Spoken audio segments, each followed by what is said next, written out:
सभी बहन भाइयों को जय मसीह की स्वागत है आपका यशुआ की बेटी चैनल पर। ये वीडियो उन लोगों के लिए है जो परमेश्वर को अपना कर भी ये जान कर के यीशु मसीह ही उद्धार करता परमेश्वर है।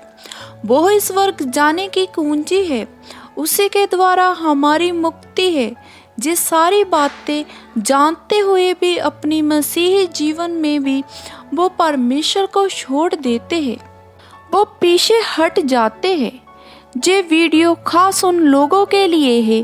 ये वीडियो उनके लिए एक चेतावनी भी हो सकती है। मैं उनके लिए कुछ वचनों को लेकर आई हूँ कि उनको शायद इन वचनों में पता चल जाए कि परमेश्वर को छोड़ने का इंजाम क्या होगा।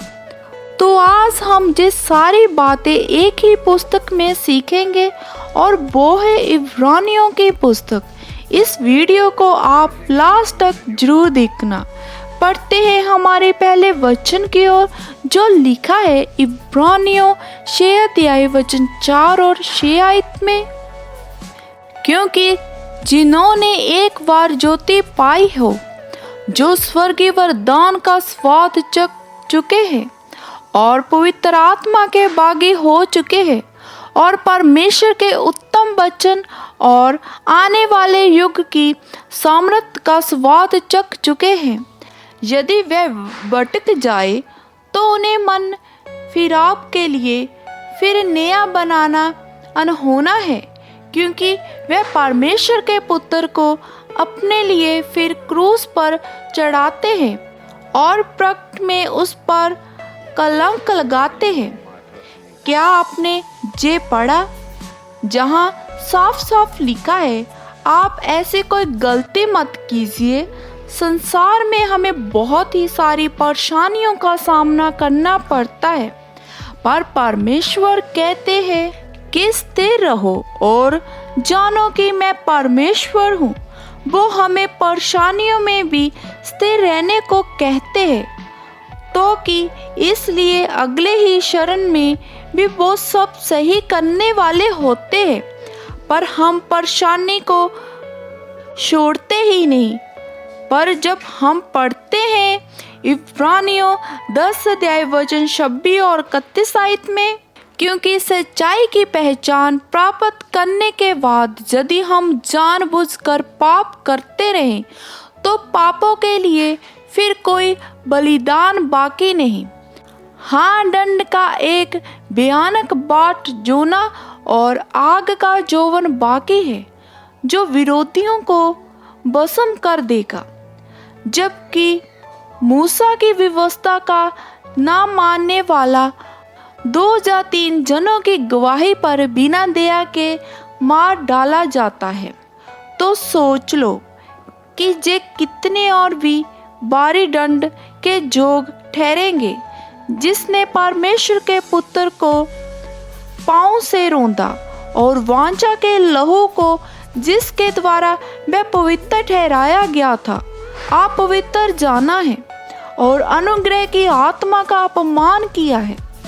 क्योंकि हम उसे जानते हैं जिसने कहा कि बदला लेना मेरा काम है, मैं ही बदला लूंगा। और फिर जे भी प्रभु अपने लोगों का न्याय करेगा। जीवित परमेश्वर के हाथों में पड़ना भयानक बात है।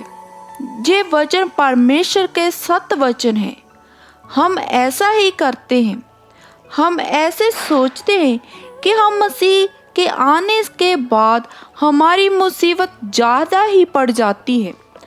वो गलत है, क्योंकि जब हम मसीह में आते हैं तो हम संसार के अलग हो जाते हैं। हम पहले जो संसार से करते थे वो छोड़ देते हैं, तो इसलिए संसार हमसे बैर रखता है।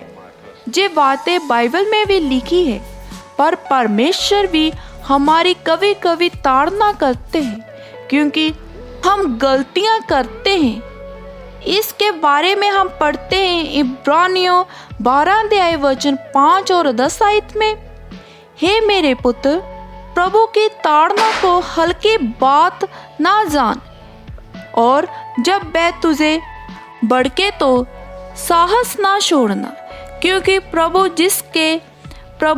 जिससे प्रेम करता है उनकी ताड़ना भी करता है, और जिन्हें पुत्र बना लेता है उसको कोड़े भी लगाता है। तुम दुख को ताड़ना समझकर सह लो। परमेश्वर तुम्हें पुत्र जानकर तुम्हारे साथ बर्ताव करता है। वह कौन सा पुत्र है जिसकी ताड़ना पिता नहीं करता? यदि वह ताड़ना जिसके बागी सब होते हैं तुम्हारी नहीं हुई, तो तुम पुत्र नहीं पर व्यभिचार की संतान ठहरते हैं। फिर जबकि हमारे शारीरिक पिता भी हमारी ताड़ना किया करते थे, तो क्या आत्माओं के पिता के और भी अधीन ना रहे जिसके जीवन रहे? वो तो अपनी अपनी समझ के अनुसार थोड़े दिनों के लिए ताड़ना करते थे, पर वह तो हमारे लाभ के लिए करता है कि हम भी उसे पवित्रता के बागी बन जाएं।